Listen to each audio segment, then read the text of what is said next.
amalan apa yang harus dilakukan agar dekat dengan jodoh? 1 jam bicara Al-Quran, ujung-ujungnya jodoh. Salat hajat 2 rakaat. Apakah perlu dilafalkan hajatnya? Jangan. Karena kalau dilafalkan keras-keras didengar teman di sebelah. Aku sholat sunat hajat 2 rakaat. Nanti dia nanya, mbek sopo? Cukup dalam hati, minta kepada Allah. Aqrabu ma yakunul abdu min rabbihi wa huwa sajid.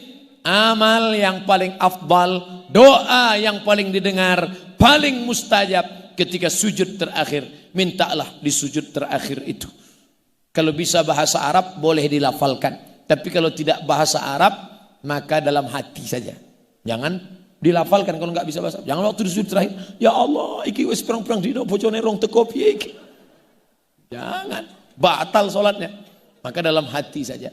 Nah, setelah selesai sholat, berdoa lagi kepada Allah, bertawassul dengan amal soleh. Kita ngadap Allah jangan petantang-petenteng, harus bertawassul. Ya ayyuhalladzina amanu, hai orang beriman, ittaqullah, takutlah kepada Allah, wabtaghu ilaihil wasilah, bertawassullah. Tawassul yang paling afdal adalah bertawassul dengan amal soleh. Hadis Sahih Bukhari, 3 orang terjebak dalam gua. Ketika itu mereka masuk ke dalam gua, bergelinding batu besar menutup pintu gua, terjebak, tertutup. 3 orang bertawassul. Yang pertama bertawassul dengan sedekah. Ya Allah, aku punya pembantu. Pembantuku itu belum ambil gajinya. Tiba-tiba dia tidak tahu pergi entah kemana rimbanya. Gajinya ku pegang, tapi dia tidak pulang. Akhirnya ku belikan ke kambing. Kambingnya beranak pinak. Setelah itu kambingnya banyak. Tak lama dia pulang. Aku panggil pembantuku itu, hai pembantu, sini. Kenes dulu pembantu. Ini kambing-kambing ini punya kamu semua. Akhirnya pembantuku itu mengambil kambing itu semua. Satu pun tidak dia sisakan. Parah juga pembantuku ini.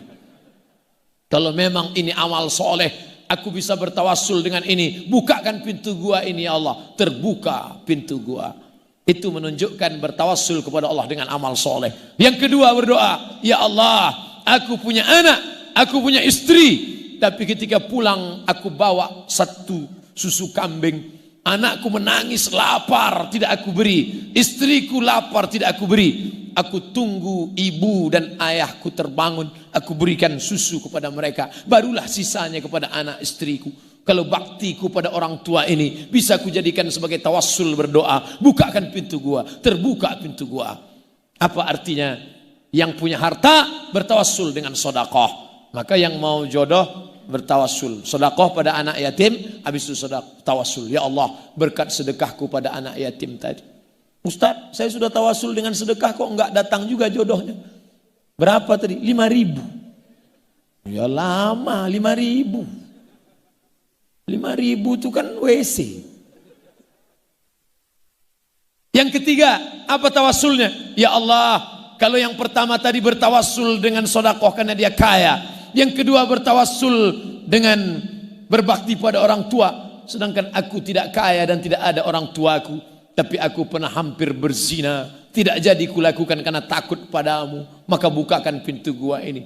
Bertawassul dengan takut kepada Allah. Maka engkau saudaraku yang tadi minta tanya jodoh, bertawassullah kepada Allah. Kau pilih antara 3. Dengan sedekah, ternyata kau tak punya harta. Berbakti pada orang tua, ternyata pun kau jarang berbakti. Dengan takut, ternyata kau tidak takut.